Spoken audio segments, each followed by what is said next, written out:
সাল্লাল্লাহু আলাইহি সাল্লাম আমার জান্নাতু তো আমার আল্লাহ রাসূল সাল্লাল্লাহু আলাইহি সাল্লাম বলেন বাবা মা তোমাদের জন্য জান্নাত এবং তোমাদের জন্য কি যারা যেন বাবা মায়ের হক আদায় করে তাদের খেদমত করে জান্নাতের যাওয়ার জন্য অনেক পন্থা আছে। এটাও একটা পন্থা যেন জান্নাতের যাওয়ার পথে বাবা মা নামে যে একটা খেদমত আছে, এই সেবা খেদমত হক আদায় করার পবিত্র করবেন আমি। এখন আপনি বাবা মার খেদমত করলেন, শরীর তো আর কোনো হুকুম মানলেন না, তাহলে কিন্তু হলো না। বাবা মার জান্নাত যাওয়ার জন্য এটা একটা পন্থা। এটা কি শাখা পুরুষাখার একটা অংশ।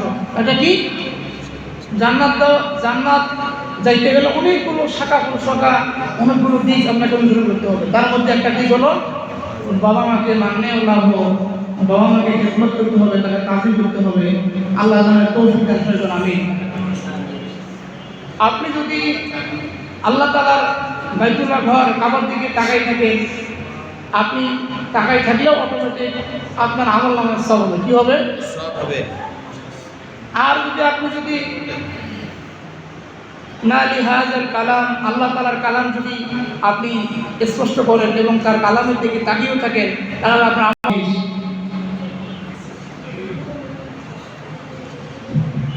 আল্লাহ সুবহানাহু ওয়া তাআলা যখন তার কোনো বান্দাকে জান্নাতে ধাবিত করবেন এবং যখন তার কোনো বান্দাকে জাহান্নামে দিবেন,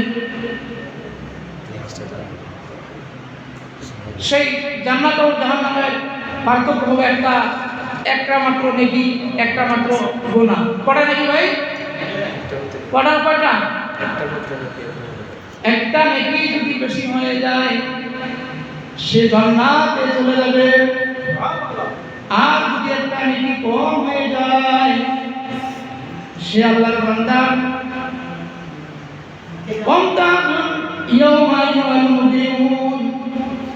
আল্লাহ তাআলার আযাব থেকে রক্ষা করবে। আল্লাহ তাআলা আযাব থেকে কি করবে?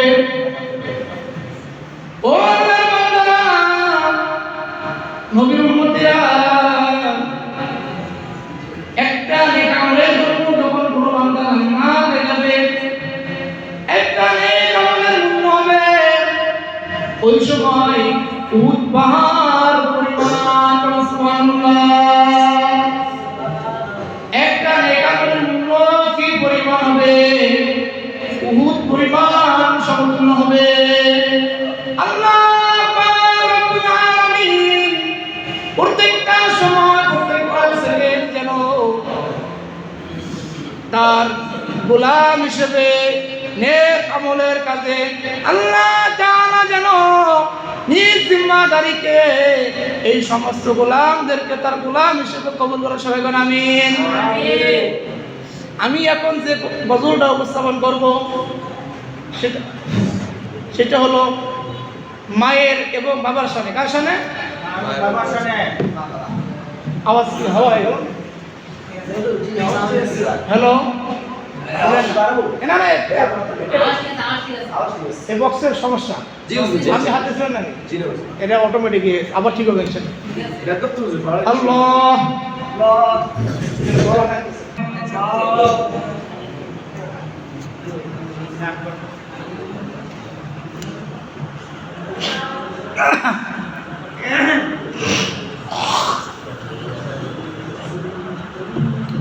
গজলটা কি গান? ইনশাআল্লাহ। আমার তো ভয় লাগতেছে রে। আবার অনেক আছে কাটা, আর অনেক হাত লাগলে তো সমস্যা হবে বাবা। আরে বুঝো না কেন?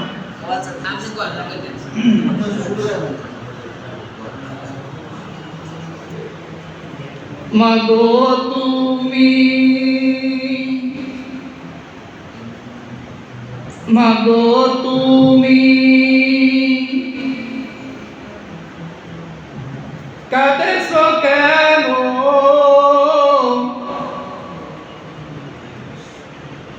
একলা বাড়িতে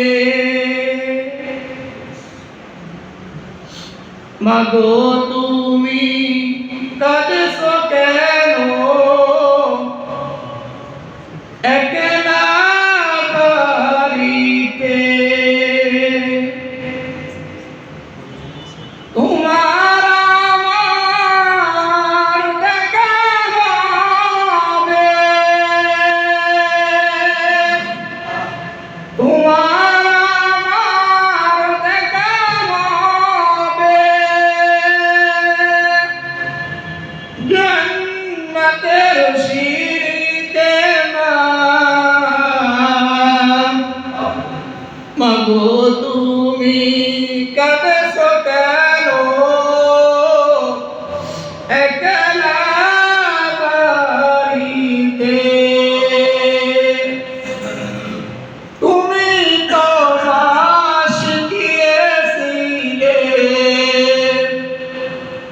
শহীদেরা মরে না, তাই আছি শহীদ মাগো, অভিমান করো না। তুমি তোমার শিখিয়েছিলে শহীদেরা মরে না, তোমার ছেলে শহীদ মাগো, অভিমান করো না। তোমার আমার দেখা হবে, ও মা গো।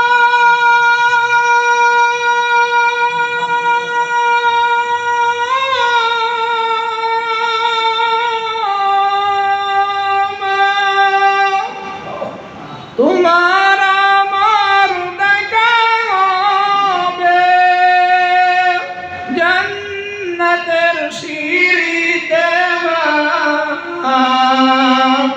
মাগো, তুমি কাঁদছো কেন একলা বাড়িতে? আমি যখন ছোট্ট ছিলাম ওই মায়েরই কোলে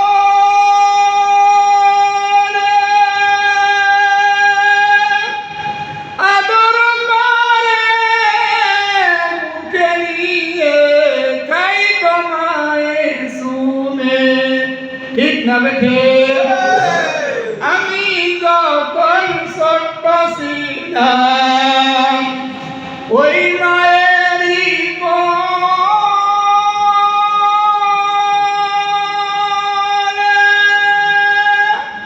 আদর করে মুখে নিয়ে খাইতো মায়ের সুমে। সেই মায়ের আজ কইরা গেল, সেই মায়ের আজ কইরা গেল, কে বলে মারুনা মাগো, তুমি কাঁদছো কেন একলা বাড়িতে? তোমার আমার দেখা হবে, তোমার আমার দেখা হবে জান্নাতের সিঁড়িতে মাগো, তুমি কাঁদছো কেন